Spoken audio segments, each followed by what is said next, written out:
Iwan ikan dori lebih kalau ka Shalom Municipal Board Lasis Paslam untuk Kapol British office ng Gatan Hajil Road in the heart of the city.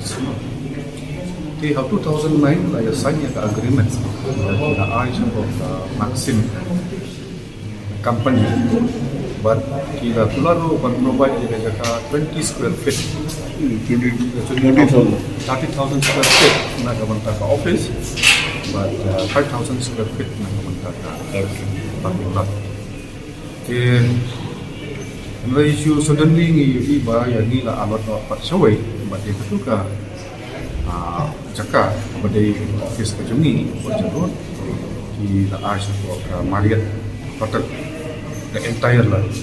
Ini cuma kerpa di bahwa balai film Aino ni belum pernah banglo ni kalau insip mentah, bahkan nong tempat mana. Dan ni balai film ra yang ni in the heart of city, hajan jom office muda, ni hajan jom MTC.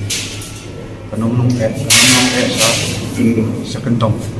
Naman penjenjah lagi paiba bagi taxpayer komersial penjana.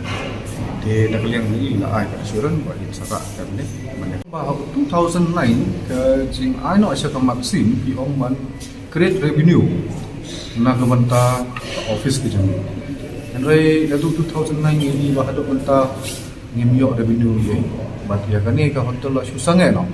Te kani sarkar bat main ta bat kala sini gi lat lenti bat kala Aino ya kani siapa ka Marriott entire lah.